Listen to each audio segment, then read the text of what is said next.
All right. Hello, hello, hello. I'm Heather Christiansky. This is Monumental Millionaire. We are on episode number 9. Can you believe that? Yeah, it's crazy. So I am joined here as always with the beautiful Laura Wright, who is epic at sales and has a fantastic new haircut. I just love it. We're also joined here today by the gorgeous Holly Signorelli. Did I say that right? You said it right. Awesome. Yay. So Holly, why don't you introduce yourself and let us know who you are. And oh, Stephanie's popping in here too. Hi, Stephanie. Hi. How are you? So so Holly, why don't you introduce yourself and let people know who you are, what you do, and then we'll get into what topic you brought for us today. Okay, sure. I am Holly Signorelli, and I'm a CPA. I've been doing it for 26 years, and I'm a wealth manager, so that's like financial planning and stuff. And it's the only thing I've done my whole life. But a few years ago, after all these ups and downs of the economy, I noticed with my clients are all mostly entrepreneurs in my CPA firm, and I noticed that people had become very fearful about money, and they started overspending as a result of it. And it's very common. I know it sounds crazy, but it's when people are afraid that money's not coming, instead of saving it, they spend it like, oh my God, this is my last chance to buy this thing that I want. So it's a psychological thing that people aren't really aware of. So I wrote a book called Do You Know Where Your Money Is, based on the 9 emotions that people of all income levels have that cause them to make bad money decisions. And the reason I did it is because I really started to be concerned about the middle America, because I feel like small biz is the foundation of this country. I mean, literally 99% of business is small biz. People always think of the big corporations, but there's so many mom and pop shops, and there's people that are considered small biz that make $10 million. And I thought, we need to bring this issue to the surface because it's so important for our economy and our happiness. And I really got tired of seeing people go out of business every year, because it's not just your business, it's your hopes and your dreams, and then there's kind of like this collective vibration on the planet right now where people feel insecure and afraid, and they don't want to try another business. And I want to change that. I want to change the survival rate of small business. I like that. So that's where we are today. That's really cool. Awesome. I love that. I'm super passionate about entrepreneurship in youth, because the youth entrepreneurship rate has been dropping dramatically. And I think that's a big part about, how our education system is structured and how they teach entrepreneurship or like the lack thereof of actually teaching entrepreneurship and those skills in school nowadays. So I just love that. I think that's really cool. So, so what topic did you bring for us today? Where do we want to start today? I love just talking overall small biz, but also in combination with the law of attraction. Everybody talks about the law of attraction in different ways. So I thought it would be fun to talk about, everybody here is a small biz owner, and everybody here, I think, allows, love your cat. Yes. We don't have doors, and so my animals roam free, and she's just like, I want to be on the show. I know. There's no problem with it. But I would love to hear everybody else's version also of their business and how they allow, wonderful things to come into their business. Not just money, but also having freedom of time and, just having a balanced life and being happy. Because a lot of entrepreneurs, they work so hard and they're so driven that they forget about the other part of life, about being happy and having a schedule and other things like delegating. A lot of people really just do everything themselves, and they don't realize that you hit a stopping point when you do that. So I think that's what I would love to talk about, all those kind of different parts of being an entrepreneur and bringing money and happiness into your life. Awesome. I like that you just put those two together, money and happiness, because I actually say when you're talking about that fear space where money doesn't come in, that is actually the only time that I've ever experienced money blocks is when I'm afraid. And so I work a lot on not being afraid. I love your face there. That you're not afraid anytime I'm doing things so that money keeps going. And I think what people think is manifesting money is really actually taking action without fear.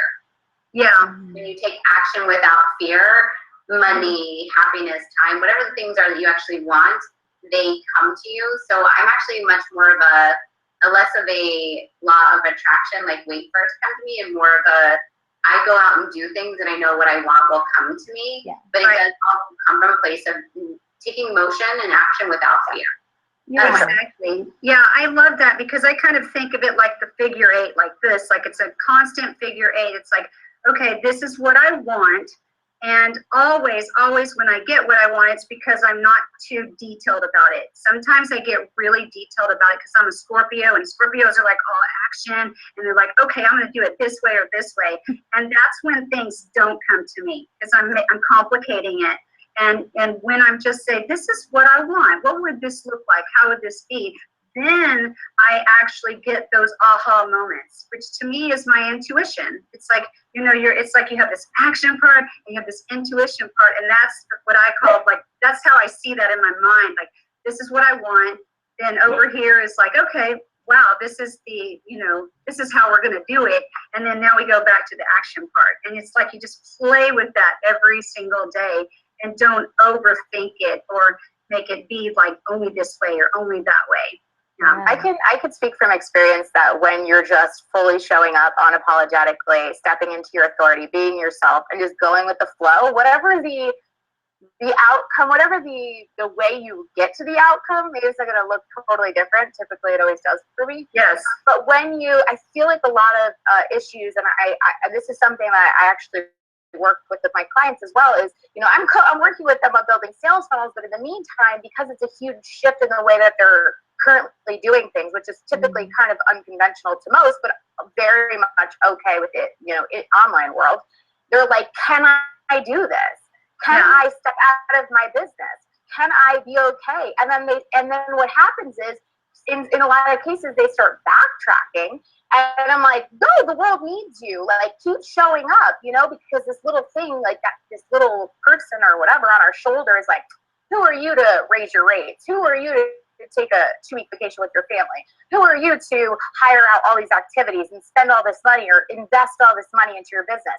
And then they start, I can see them withdrawing from their own business. I'm like, what's going on? Like, you guys are highly skilled, highly qualified. The world freaking needs you. You need to keep showing up and push through the bullshit, because I know what it's like to be there myself, right? But the only way to get out of that and to really excel and to really move forward is to keep going. Yeah. Keep going, because that feeling, it happens to all of us. At some point, it'll break, it'll subside, and we will see the light on the other end. But you got to keep moving forward, you know? Mm-hmm. So I think that's probably a big thing in dealing with small business owners is a lot of time, sometimes it's solopreneurs. So taking that focus off yourself is a hard thing to give away at first. It's a little bit of the shaky ground. It's like, is this going to be okay? Did I make the right decision? Is this going to help me in the long term? And then we become so obsessed with the outcome of the situation that it has to happen right now. And it's like, well, in regards to manifestation and the law of attraction, unfortunately, the one thing that we do not control is the time. Right. So just keep going, you know? And I think there's so much to be said in that. So I completely agree. We have to literally like kick fear in the face, keep going, because no matter where you are in business, even if you're at that $30 million a year mark or that $100 million year mark, there's different things that come up at every level that are going to challenge you. Yeah. Yes, and that's important. Yeah, because remember, you never get there. Like the wealthiest people that I've worked with, it's like whenever you get there, then you just want to go up here, and that never changes, because that's evolving and growing, and that never stops. So you really do, people always say this, but you really do have to enjoy the journey, because the journey never ends. You know, it never ends, hopefully. Yeah. Exactly. If it ends, we're in bigger trouble, actually. Yeah. I think we get really wrapped up in, you know, in what our goals are. And, you know, I have to achieve this goal because we are really goal driven, and that's the way that we are brought up and raised that, you know, you need to have goals. What are you going to be doing with the rest of your life?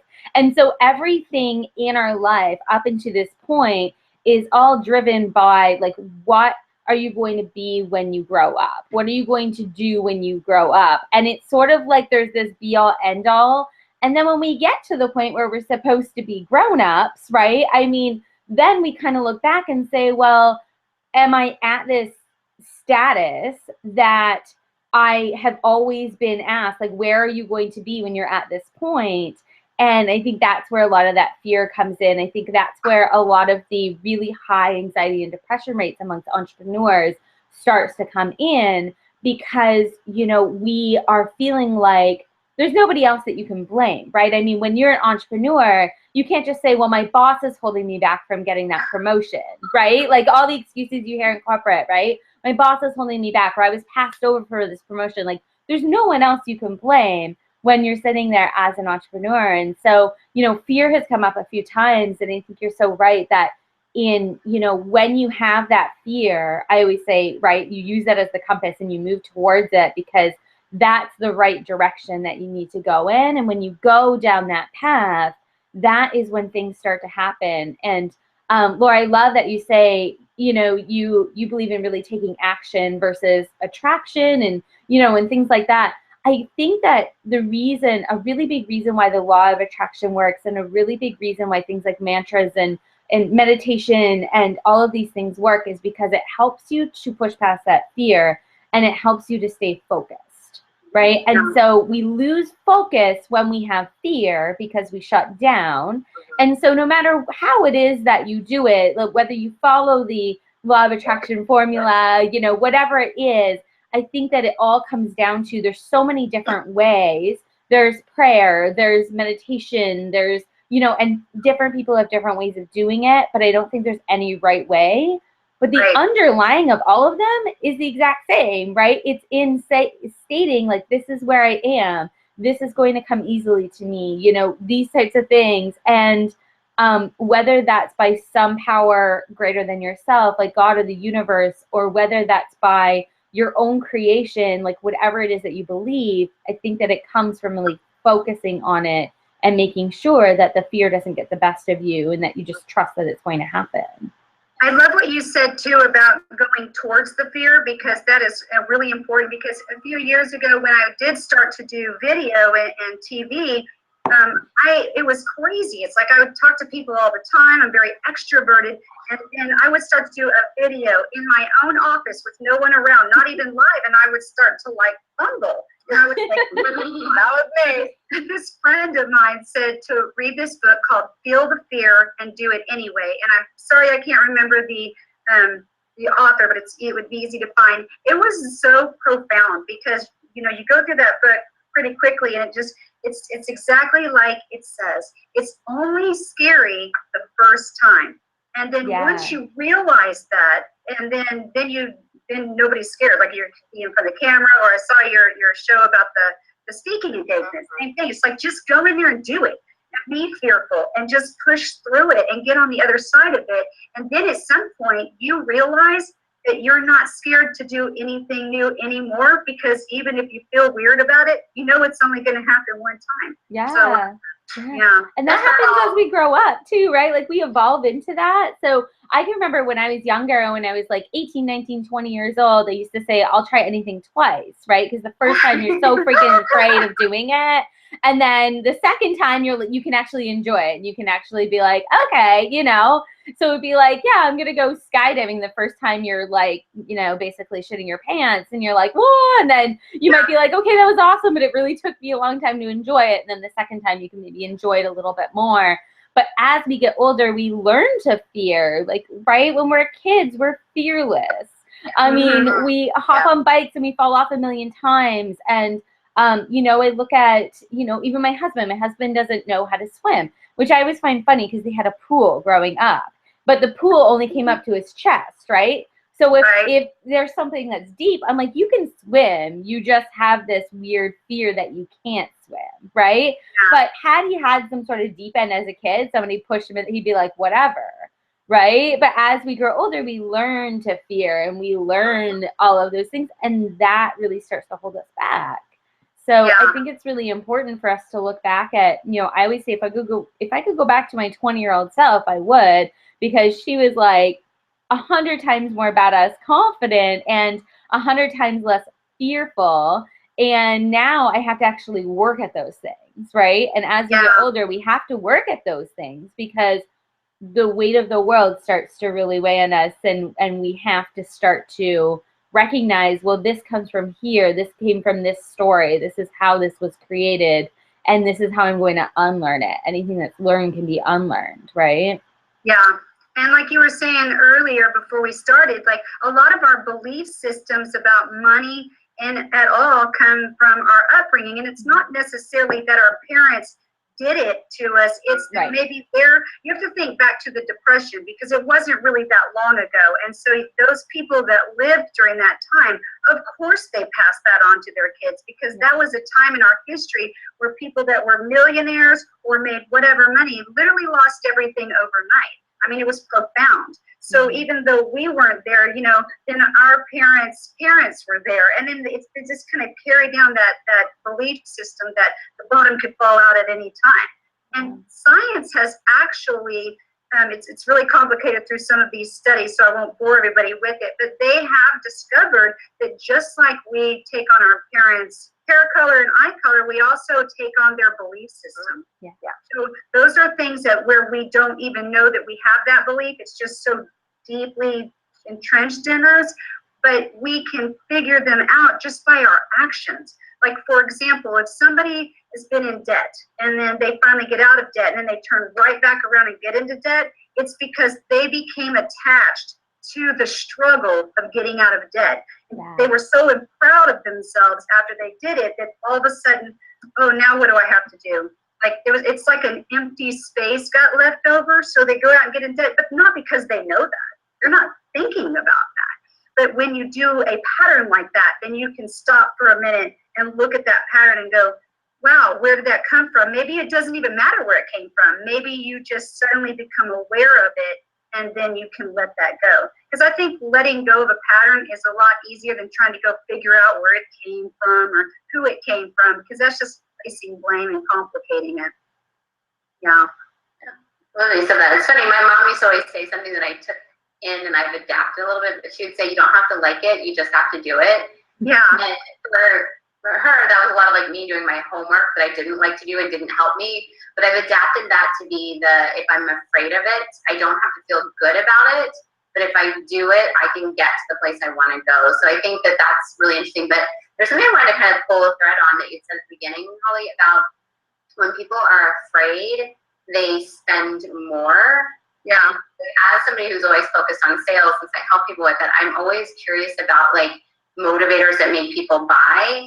And it's interesting because I've never really thought about that. But as you're saying it, I've seen instances where people were afraid to lose, so they went and bought. But I think that's just such a curious thing that you brought up. So I think that's something to do with like how and what you attract. If you're afraid, you spend more versus spending less. That was a really interesting concept. Yeah, because, and the same thing happens with these lottery winners. Like literally 70% of lottery winners, including the Powerball that have won hundreds of millions of dollars, will be broke and in debt within 3 to 5 years. So, and because what happens is they get so much money that all of a sudden you get everything that you want all at once. And then again, there's no more goal. It's like, oh, okay, and then, because why would somebody buy 10 Ferraris? I mean, isn't one Ferrari just enough? Why would somebody buy a jet when they don't even know how to fly it? But that's what they do. Or sometimes they succumb to addictions and things. Mm-hmm. But if you think about that, like the psyche is that sometimes you can get too much at once and you don't know what to do with it. And so you sabotage it. You're so uncomfortable with it. Maybe you grew up without money, and then all of a sudden you had all of this, and it's just overwhelming. So yeah, people will overspend if they're uncomfortable with money, or if they feel like that no more is coming. It's like, I'm going to go ahead and get everything I want right now. I want to talk about the opposite of that, though, too, because I feel like that also exists. Like, if you make one bad decision, and I know that I've seen this, it's pretty much rampant in the online space, then all of a sudden you don't want to spend money again. You know, and it's not really Yeah. me personally. It's like, oh, I did one thing, so then everybody, I can't make another investment because, oh my God, what if this happens again? So it's the total opposite, right? So like then we create this fear around like, well, it didn't turn out right the first time, so now I can't do it, which is like the biggest crock of crap that I've ever heard in my life. It's never gonna happen right the first time, like probably ever. You know, if you launch a new product, the first launch is probably gonna suck really, really bad. So, like, you never do it again.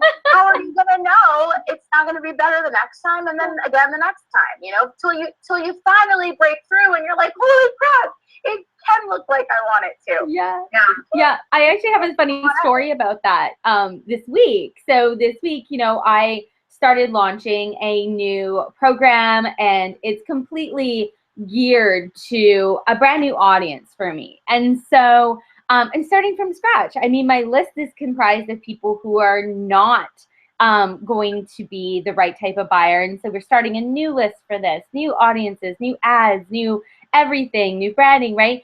And I had a webinar. Well, I got a call in the morning that my sister had gone into labor. So all I can think of is like baby, baby, baby, baby, baby, baby, baby, right? And I was like, yay, baby.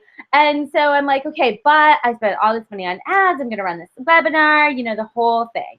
And so I show up for the webinar. I had tested my tech beforehand. I'm like ready to roll, right? I grab a glass of water because I always have to be constantly sipping water when I'm doing webinars. And I start the webinar right on time, and I immediately spill the entire glass of water all over my laptop, all over my desk, like all over everything. And then my dog, she's had really bad allergies, and we've been giving her, the vet recommended to put her on Benadryl, right? And so we put her on Benadryl. Well, it made her like just get sick all over the house. And so I'm like, my dog's shitting all over my house. I have water all over my laptop. Like, I'm literally mess. I'm trying to, as I'm talking, text my husband to be like, please come home. Everything's going mad, right? Like, oh my God. And all I could think about too is getting to the hospital out of town to go see my sister who's having a baby. And I'm like, my mom's texting me all of these updates. And I'm like, okay. And then by the time, I was such a mess. And then of course the tech starts failing because I spilled water all over my laptop and everything's, you know, going down. And so by the end of all of that, I get everything up and running again. Oh, and the other thing was I sent out my replay. Somehow I messed up the scheduling of it, and it went out before the webinar even went live. Like, I'm like, so I sent out like 4 emails to my list within minutes, and I was just like, I look like an idiot right now, right? Brand new list. These people don't know me, you know, so they don't know that I usually have my shit together, right? And I was just like, I'm a disaster. And so, but the funny thing is that, you know, I sent out the replay. I sort of posted to my social media. I was like, yep, this happened. So is baby brain for aunties a real thing? Because I think it is after today. And we ended up getting a few sales, and it ended up just covering the cost of my ads, thank goodness. But, you know, had that happened a couple years ago to me, I would have been like, I can never do a webinar again, like ever. Right. And now we just sort of have to laugh about it and say, well, instead of we're going to redo it in a couple weeks time. Right. And so these things just happen, and they happen no matter where you're at in business. Like spilling a cup of water and having a sick dog. I mean, that can happen at any given time, and we can't control that. But what we can control is the fact that we, you know, I did it anyway so that it records, so that we can send out the replay. And then we retargeted an ad back to everybody who had signed up to be like, oh, tech happens, things happen, like anti-baby brain. And this cute little ad went out, and we ended up getting people watching it. So even though literally everyone dropped off, I could see the numbers, and it was one viewer, which was me on my iPad for comments, right? And I was like, there's literally no one in this webinar room right now, like literally no one. And so I did it anyways, but I felt really dumb. I'm like, I'm talking to myself right now, right? I'm so happy you're saying this though. I think it's so important, because especially if you're new and you're starting out, for like anybody that's here and listening, that maybe they thought that they failed because they've had a webinar and nobody showed up. Have we all done a webinar with like no one showing up? Yeah, we have. So have we all done a webinar where the shit crashes in the middle of it? Yep, that's happened. Have we ever sent, ads to the wrong page, email, whatever? So, it's important to say we're all real people. It doesn't matter where you are in the journey. Keep doing it. The fact is you showed up regardless. You said, you know what, this is my commitment to my people. I'm showing up. I'm doing this. I'm not going to chalk it up as a bad day and get back in bed. I'm going to do this webinar. I'm going to clean up the dog shit and I'm going to go be an aunt. Yes. And you did it. And I think that's awesome because people need to hear that, if one thing gets in your way or 3 things get in your way, just keep going, do it again. Now the next time you do it, it's going to be phenomenal. You're going to knock it out of the park because that's the way it goes. Yeah. But you're showing up. That's your commitment. And I think that's a big thing. I tell people, my business took off pretty quickly and they're like, well, what did you do? Yeah. How did you do this? I'm like, well, there was 3 things. It was commitment, determination, and consistency. And no matter what happened, I was showing up. I was determined to be available, to be present, to serve people. I didn't care if I heard crickets, if there was no one on my webinar, if no one responded or clicked on my email. I was still sending it. I was still doing it. I was still getting up there and using my voice. And over time, it becomes a compound effect. So keep going. And I'm sorry I look so dark and I have no clothes on, but I swear I have a dress on right now. So that's my tech thing today. Well, last week you were in a club, right? There's no perfect launch. And also even when things don't go good, it just gives you a chance to look at it and say, okay, what little adjustment do I need to make? Because, when you step out there with a message or a product or whatever it is, a service, you don't fully know what people want, until you start doing it. So it's all about just dive in and do it. And if something doesn't work, then change it. And then you just keep going. But yeah, anybody that's the most famous people on the planet all say they was just they appeared to suddenly be famous or successful. It didn't have to be famous, but just, the Tim Ferrisses of the world and stuff. They went through all of that everybody's going through. And confident success is usually 8 to 12 years. Yes, it just appears that way. Yeah. This number 3 for me, I think maybe number 4, depending on how you want to count it. But I think the get back up and do it again, the number one thing of why I see what you might call failing out there in entrepreneur land is when they quit. Because Heather didn't say, I did it once, it didn't work, I'm never doing it again. And just kudos that you had anyone buy during that. I mean, that's freaking amazing. Yeah. It was the retargeting, right? That was the only reason, because nobody would have saw it. There was no one there. So all they saw was my hot mess in the beginning, and they all went, bye. I'm not watching this. You were still there. Yeah, it was like, oh, I was myself. That keep goingness, that's it. Cause I, for a while there, during some of my struggles, I had a really big business that really failed really terribly. And I remember talking with my husband about it, and one of the things he said that he reflected was that he notices that I always keep going. He's like, I never see that you've ever failed. He's like, I see how you've reinvented yourself or picked yourself up, or what seemed like crap to everybody else, you turned into something amazing. It's the keep going part. That's actually what's amazing. And Heather, your stuff's going to blow out of the water. Yeah, I'm glad you brought that up because, even me being in the financial world, I had something pretty catastrophic happen. It was a decade ago, but it was multiple digits debt. And I'm like, not only was that hard on my personality just because I'm in the field, but I was like, wow, this is going to take a long time. And, after I had, my little mini breakdown, I got up and I was like, no, when I was young and I started my company, I had so much hope and I didn't have any financing. It was all about hope and dreams, right? So I thought, well, nothing's different now. Maybe it's going to take a while, but every year it'll get better. And then, and it did take a while, but even though it took time, I still was able to continue to, get a better lifestyle every year. So during that time of getting out of, multiple 6-digit debt, I still had a life. So there is a way to do that. And it's really just about not, giving up on yourself, even if you make a mistake, and maybe that's just part of your life path, or maybe something good comes out of it, because I know I helped a lot of people after that not to get into that kind of a situation.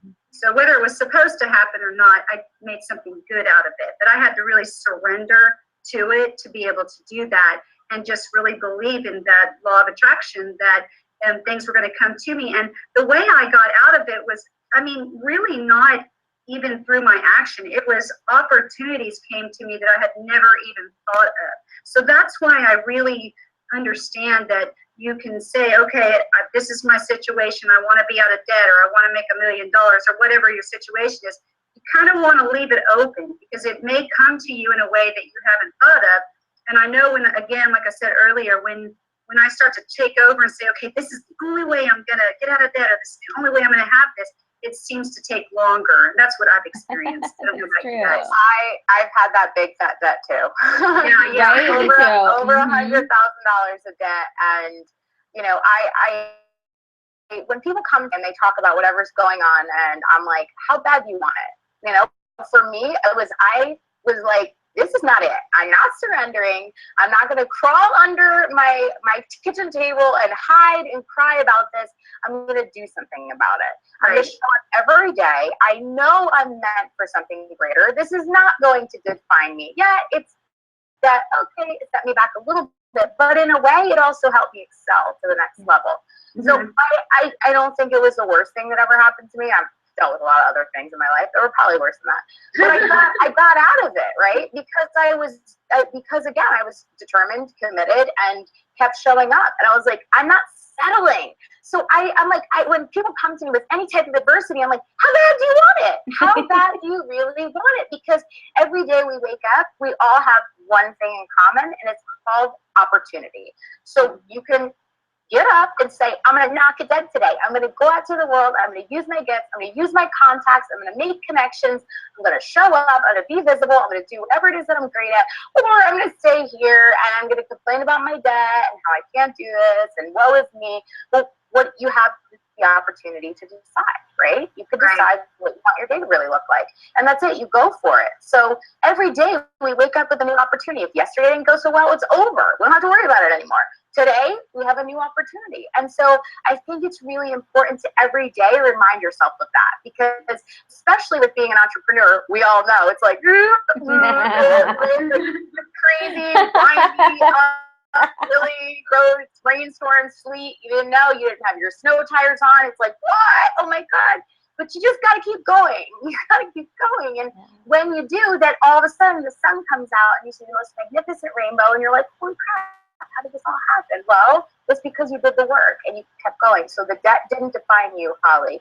The debt didn't define you, Laura. The debt didn't define you. You kept going until we were able to make a massive shifts. And that debt also allowed me to help other people, not necessarily get out of debt, but shift their mindset around money. Yeah. Right. Not being afraid of it and sort of being, this is what it is. I'm going to, I made a plan, a debt payoff plan.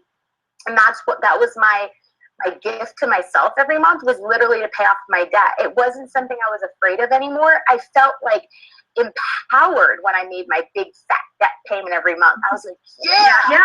That's a great mindset right there. I love that. When I pay my bills, like I usually do it like twice a month, like most people.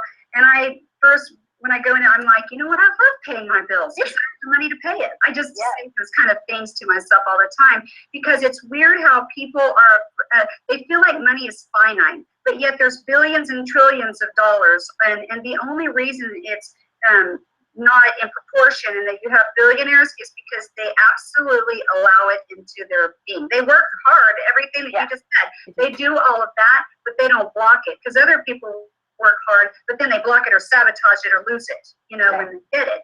And it's because they think money is finite. And I know why they think that, kind of. It feels that way. But again, there's so much of it that if everybody allowed it, what would happen is it would start to be more proportional.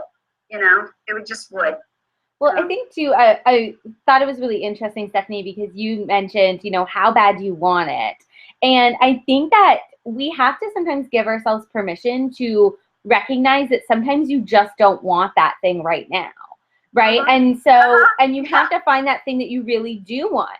So you might say, oh my gosh, I have all of this debt. I should want to get rid of it. But sometimes you just are not at that place where you want to get rid of it quite yet. And so it's not going to happen.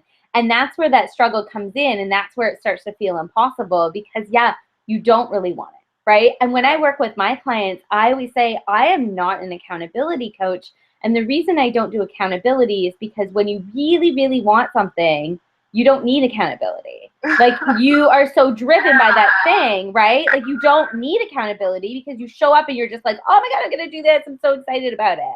And so instead we work on finding that thing that you are so ready for, that you're so determined for, that you really want in this moment instead of accountability. Because if you need that accountability to get your goal, you're probably working towards the wrong goal.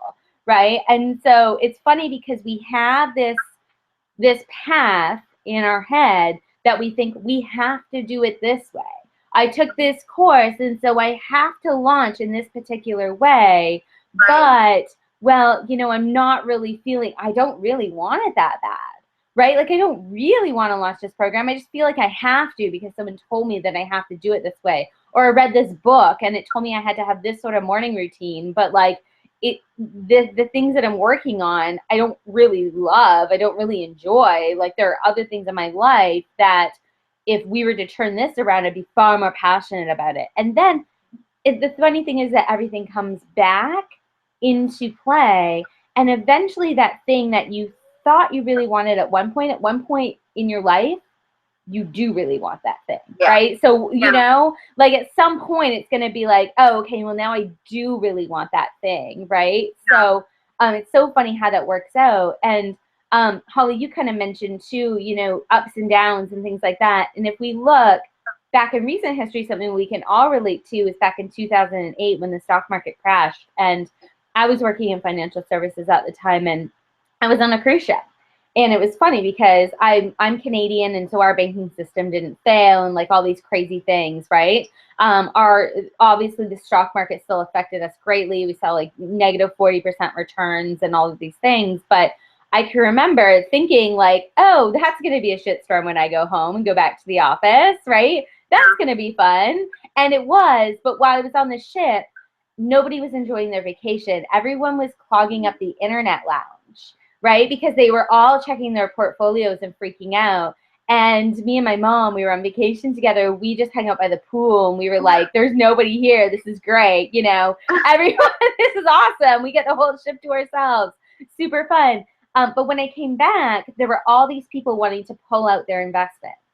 And a big part of what I would show them was the graph of the stock market and where that has gone. And even through the Great Depression, like people lost everything, but it always, like if you were to draw a straight line through it, it goes up and up and up and up and up like this. Exactly. Right? Like there's small little dips and it goes like this along the way, but the entire path is always on an upward trajectory. And so if you pull your money out at this given time, it's just like failing. You only fail when you give up. Right? And it was the same thing with the money. Anybody who left their money in their mutual funds and their stocks and the things that they had, and, you know, as long as they were well diversified, they ended up making the money back within about 2 years, at least for the investments that we have here. I don't know that much about the American system, but you ended up making your money back and then some within about 2 years. And since then have continued to make money. Right. And so I think that's really important. And it's something that we can apply to our own mindset in our lives and our businesses, that it's going to be like this, right? It's going to be like this crazy. And sometimes it might go like up really high and then down really far, like a huge crash. You don't want to crawl out of bed and you're like, this is the worst day of my life and nothing is ever going to get better. And I'm just going to like stay in bed under the covers and hide for weeks. But know that your life is also on an upward trajectory. You get smarter every single day. You have more connections every single day, right? Like all of these things, you have more love every single day, right? I mean, I became an auntie. Like my family expanded this week, right? That's more love in my life than what I had a few days ago. And as you grow, even as you start to lose people, so many other people come into your life. And so you really have to keep that in perspective and know that your life is just like the stock market, right? So, yeah, that is a beautiful analogy. I love it. Yeah, I never even thought of it that way. That is so beautiful. I had one of those really crazy weeks a couple of weeks ago where it was like massive shitstorm, like all at the same time. Oh my God, can I get through this? And my team had grown really, really, really quickly because I had this program. We enrolled 403 people into it. We weren't prepared for it really. And it was like, holy crap. And like the world just brought up all the crap at one time. And I literally, like, I had somebody delete all of my email list, like, bye, boop, 22,000 contacts gone, tags gone, subscriptions gone. No! And I was like, oh my gosh. it was like, by the way, it was 4th of July weekend here, so it was a holiday weekend, so nothing was open to deal with this problem. And I was like bawling my eyes out for sure that happened. But then following that, I had my best day ever in business. So like I got the contacts back, we reapplied the tags, subscription payments, everything's great. Infusionsoft had a backup. They totally worked with me. Everything worked out. I got really clear on who I need on my team and who maybe I don't need moving forward. And in a really clear way about how we're going to proceed with that program, how it's going to grow, how it's going to be offered, how it will be priced, how we take the payment, everything, because I had to. I was forced to, really. I was like, I had to look at everything, you know? But then it opened up the best day that I had ever had. And it was like, whoa, okay. So if I had, again, surrendered to that moment where it literally felt like the stock market crash in my world, it was like, what? Yeah, it felt really, really scary. But I got through it. And then, like, I don't know if it was probably like maybe around the 10-day mark from there where I had the best day I've ever had in business. And so I was like, woo! And, you know, replanning some really spectacular things coming up. So it was like, it's a perfect example, and relating it back to an entrepreneur's real life, you know, that shit happens. And I could have felt victim or, oh my God, and I did for a second. I totally bawled my eyes out. And that's okay. Totally Yeah, it's okay because you just did it for a moment. Yeah. And then you also did go out and enjoy my 4th of July weekend. So I was like, this is not going to kill my vibe, right? I got to keep going. I did. I had a great weekend with friends. And then it was on a Monday, actually. So then on the Tuesday, I got back on the phone, real serious with Infusionsoft, did everything I needed to do. You know, now everything is triple encrypted, like everything is great. And it needed to be like that anyway, because the way that my business is going and growing, it's like, I was like, where's the silver lining? Because that's the type of person I am, right? So I was like, well, what if this happened in a year from now? It would have hurt twice as bad or maybe 5 times as much, because there would be so many more contacts that we had to recover and so many more subscriptions and tags and everything that it would have been a hell of a lot more painful to get through. So actually, thankfully, it happened right now, right? And it was easier to clean up than I even anticipated. Everybody was helpful. We got it all back, good to go. Check, check, check, keep moving on. So just to give them a real life example that sometimes this type of stuff happens. And as entrepreneurs, you never know when it's going to happen, because typically when you least expect it, but you just have to pick up the pieces and, you know, figure out a plan. And maybe for me, it was a great thing, because there was pieces of my business that I wasn't necessarily paying great attention to that needed my attention. And at that moment, they all got it. So. Yeah. All at once. Yeah. I mean, it makes so much sense. It's like, you just have to go with the flow. Like whenever I have something kind of crazy like that happen, usually I won't try to resolve it that day, because even if I'm calm or appear to be calm, I'm actually on the inside going, So I have always done this for the longest time. I just go home in the day, watch something funny, a movie or a show, you know, a funny show, and then I go to bed early, and I always wake up with an incredible idea. And that's where I think the intuition comes in, you know, because that's why I call it like a surrender. Like, okay, I'm not in a place to come up with my own solution right now, or I'm going to start, you know, getting the wrong solution. So let me just like sleep and wake up. And then I always, when I do that, wake up in a great mood. even though there's still a problem to fix. And inadvertently, that's what you did, because it was the 4th of July. I know. Yeah. Yeah, your The bedtime. universe's way of telling super type A over here. Yes. You have 2 days, two full days, 2.5 days to think about this and Yes. to deal with it. Yeah, absolutely. Well, guys, we are just about at time here, so we're going to have to wrap it up. But Holly, why don't you let people know where they can find you so that, you know, if they want to continue the conversation, if they want to find out more about what it is that you do, what's the best place for them to do that? My website is called themoneytherapist.com, so it's pretty easy, and I have a work with me page with for any income level that people have. I have my book on there. I have a debt-free program that's only $27, and I have an entrepreneur boot camp that I do monthly live for certain segments of the population, because I'm on the forum for them, because so many business owners that go out of business the first year have come to me too late because they didn't think they could afford a CPA. So I created an online program where I'm still on the forum, but that's affordable, because that is why people go out of business the first year. They run out of money, and that is the only reason. Yeah. So Awesome. I love that. Well, Yeah. thank you so much for being here. The topic was awesome. And as always, we're all into it, and loved being able to talk business with you today. So, Holly, your episode will be up at monumentalmillionaire.com. You can check out this episode if you came partway through in its completion, and all other past episodes there, as well as finding links to as to where you can find myself and Stephanie and Laura. So thank you, ladies, so much for being here. It was awesome, and we will see you all next Wednesday. Right, Bye.